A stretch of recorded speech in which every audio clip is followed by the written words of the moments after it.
Hello everyone and welcome to the Extreme TIG channel. I hope you guys doing well today. So for today's video I'm gonna show you the special project I'm working on. It's on an oxygen line. I don't know if you guys are familiar, but oxygen line is one of the most dangerous part of the process in any refinery, as pure oxygen at high pressure can react violently with common materials such as oil and grease. It's also using oxygen for higher combustion temperatures that can lead to the better heat transfers. So this is example of the test coupon, and the guy obviously failed. So there's a cold wire, lack of fusion, internal undercuts, oxidation on the root. So this is an example the guy's been doing on daily basis, coming for testing. They're looking for best in the industry because there is no repairs on that line. So as you see, I'm using 1/8 TIG rod, which is a 3.1 mil. So the maximum root protrusion, it's per welding procedure specification 2 mil max allowance. 2 mil max. From 6 inch and above it's a 2 mil, and 4 inch up to 6 is a 1 mil max root. That's it. So every joint is 100% X-ray. It's PT, FT, UT. There's lots of it's a big procedure set in place before start welding. After welding, it's a really complex projects I've ever worked on. So as you can see here, also there's one of the test coupons. There's over 3 mil on a. It's not consistent all the way around. That's what they're looking for pretty much. This is one example of the guy's. Couple days ago he did a test. It's a really nice root, one of the best root I've seen in a while. It's a pretty much perfect 2 mil all the way around. Good color, good argon coverage. So this is what they're looking for. This is pretty much what they're looking for. The guys come in and test on daily basis. They fail. Lots of guys fail. It's like a filter for TIG welders. I know, I understand the guys are under pressure. Everybody wants to be part of that project. It's like over 2 kilometers of project, so it's gonna keep us busy for a while. What's so interesting about this project is there's a lots of interesting stuff actually. As you can see here, we're using special hoardings. So we got a set 3 hoardings, 2 on each end and 1 in the middle. That's where the joint is. It's a special material hoarding, black from inside. I'm gonna show you a little bit later. That's where they doing inspection. So you're not allowed to touch anything. All the caps are removed in the presence of a QA and a QC. They'll have to be checked visually before start doing any prepping on those spools. So what they're looking for, it's for any oil, grease, organics, any materials, and this is where the caps are taped. They've been chemically processed, some kind of chemical process cleaning, some special chemicals. So this is where they check them. They got a special UV light, so you're not allowed to touch with your bare hands inside the pipe. This is what I usually do on a carbon, to check with my bare hands. I like to check for the high-low, but not on this one. So as I said, no bare hands. The TIG gloves, that goat skin is actually the best, because they checked my gloves every time you go. They check gloves with that UV every time you go in and out from that hoarding. Any fitter who is inside, you gotta wear Tyvek. And okay, so the guys, I got QC and a QA here, so I'm gonna ask them a couple questions, and hope they're gonna answer, and I hope you're gonna find some interesting answers. So what did you say? Green is organic and blue is like... Blue isn't, so Bill can correct me here, blue isn't as harmful. It's more of like a cotton, or your particles off there. Oh, okay. Anytime you get like the really nice, like the greens, yellow we're not too sure of. Yellow is a question. Yeah, yellow, green, Unless we know orange. it'd be a little. Yeah, orange is bad. Orange is like an oil. Oh, So that's okay. why like if you were welding, let's say you got half your route done, and you got called out because of lightning.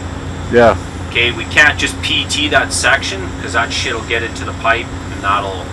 That's There. true. Yeah. So basically, what makes so oxygen line so dangerous is just ignition, eh? If it's Yeah, any, exactly, yeah. if The it's any, reactors, yeah. Yeah, so It's not bad with the ignition though, as long as you have something that doesn't maintain that ignition. Yeah. Oh, If it encounters like a little particles of organics, yeah. it may or may not flash, but it won't harm anything. Oh, Like it'll just burn it off and then it'll move from there. Right? It'll oxidize it rapidly and move on. But you need heat though. That's why it's always on the outside of the racks, so that when it does go freaking Roman candle on us, then we're good to go. Yeah. Don't have to worry about the other lines. So now at this point we're gonna sweat her out. I'm gonna use a propane torch. I'm not allowed to touch anything internal. That's a big no-no. So everything what we do, it's gotta be from outside. So I'm just gonna preheat with a propane torch. We're gonna sweat her out. Gotta be dry. If you got any, like this is condensation, so if you run purge hoses and you want to purge your joint, that argon flow is just gonna spray that water over your weld puddle, and it's gonna be porosity. You're gonna have sugaring. So with the preheat, we're gonna maintain below 150 Celsius. We don't want to go over that. That's a part of the welding procedure.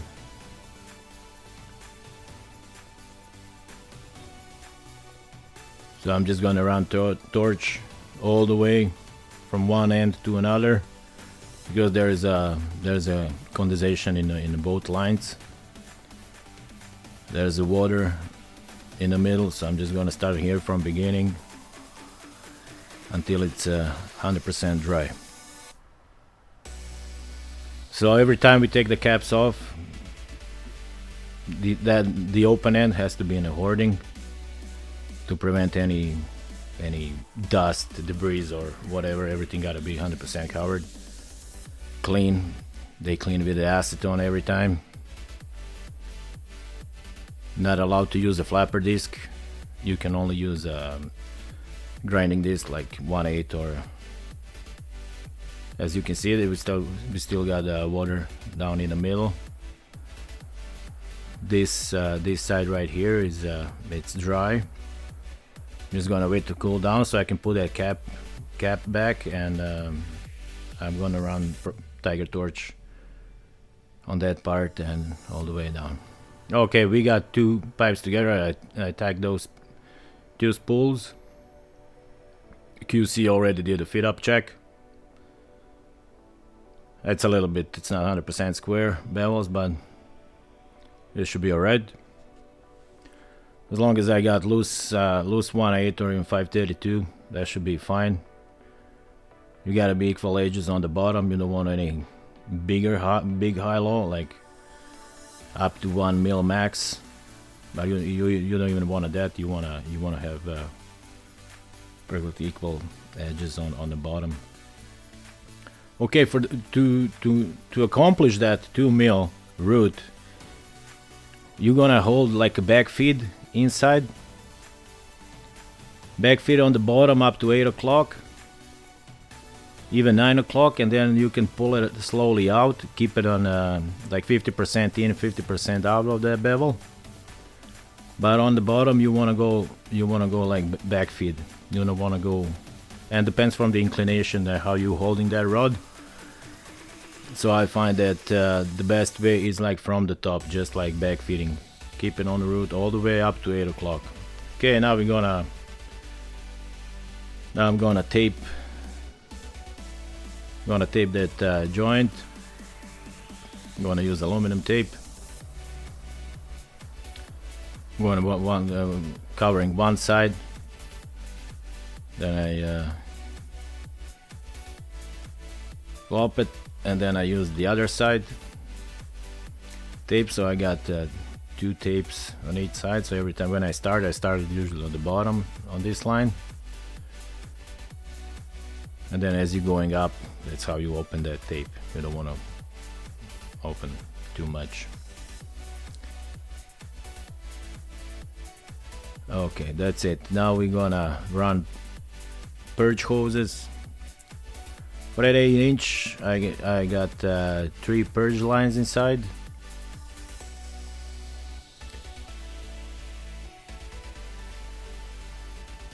Okay, so when we start, we're gonna start on this side. As I said, I got 3 purge lines inside. My gas flow, purge flow is gonna be 70.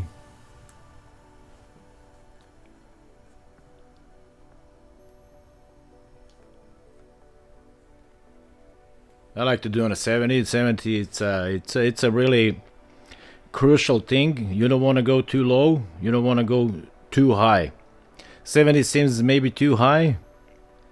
You can lower it down if you think it's too high, for example, for you. But to maintain actually that 2mm root protrusion is you need good purge to actually push that pod a little bit to keep it low profile inside. That's why on the bottom you want to go back feed, and then as you're going up on an 8-9 o'clock, that's how you want to pull that rod out and keep it like 50% inside and 50 outside in the barrel. Okay, we're using that purge eye monitor. It's for purging. We want a 0. Especially on the oxygen, there's no grinding. It's a minimum grinding just to cut that tax. That's it. You're not allowed to do any repairs. If you got any repairs, it's a cutout because they don't want any debris inside that pipe. It's a pneumatic test. After all those X-ray, PT, UT, FT. They don't want any debris inside. They want a minimum. Okay, I'm gonna use 1/8 tungsten. It's a 2% thoriated, cup size 8, flex body. That's what I'm always using. We're gonna start on the bottom. The amperage I'm running for this is like 95 amps. Gonna use 332 316L TIG rod.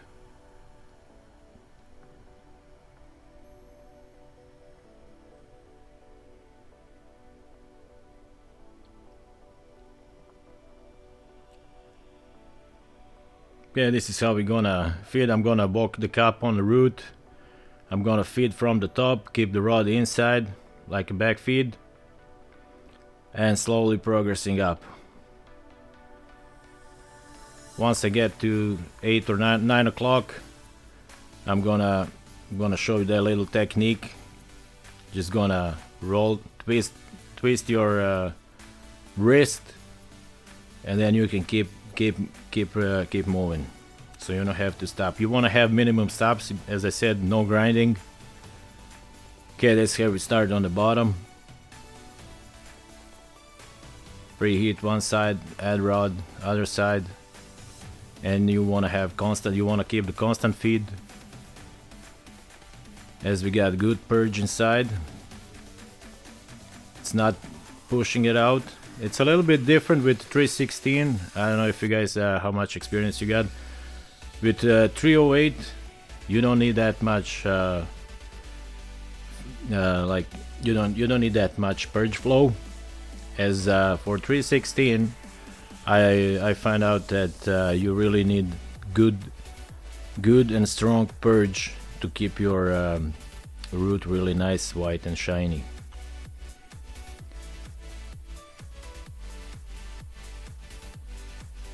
Okay, this is how I'm walking the cup on the root pass.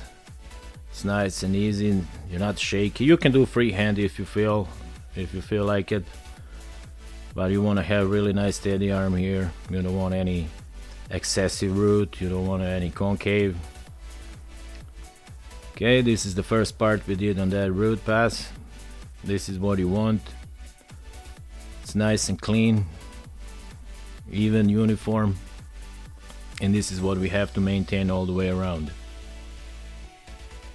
Especially on the bottom, you want to have that little build up. You don't want to have like a concave root to have undercut. Okay, now I'm gonna open this side. Don't forget to close that tape, because if you're feeding from the top side of that tack, that rod might stick on that tape, and you're gonna have little issues feeding that rod. Just gonna stick to that tape.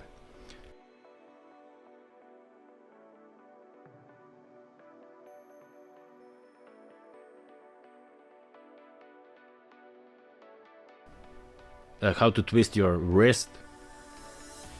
It's a really good technique, something you should learn. It helps reduce fatigue. As you can see here, you start on the top side of the cap.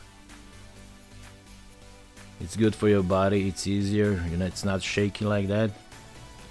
And then you just roll it. Just roll it. And you can roll it back again.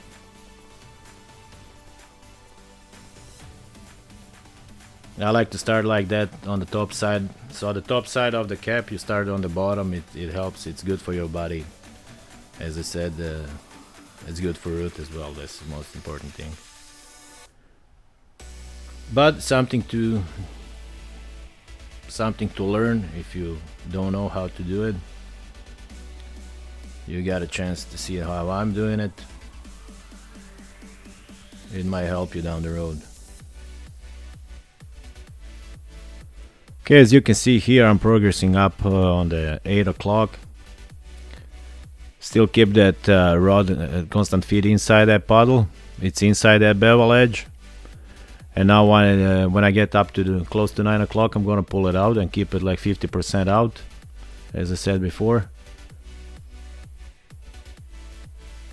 Don't be too shy to reduce the gas flow if it's too high for you. If it's usually it's around 8, 9 o'clock. If it's gas too high, it's gonna start pushing your puddle out.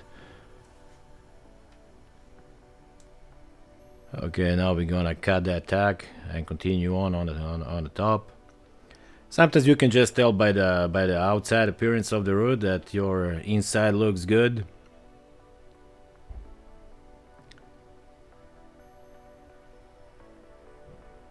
Here's a little example. So how am I doing it? So you start on the top side of the cup. Just wiggle inside that groove, and then you just roll, and then you roll back again. It's easy to practice. As I said, it's good for your body, especially on your back. You don't wanna break your spine if you go like that every time. Especially depends what kind of spot you got. You just bend your spine, and on the long term, you're gonna feel that consequence, especially when you retire one day. You want to enjoy your life. So that's why I start on the top side. As you can see, I moved away. You don't need to be like positioned all right at the bottom, so the cup is above your head. That's how you just bend your neck, and your body just hard on you. So this is way easier technique. Start on the top side of the cap, and then you can just roll it just by rolling your wrist, and it's easy. Okay, so I already did. I put a hot pass, and we get to the cap side. I did 2 passes just to cover a little bit high-low I had from the outside.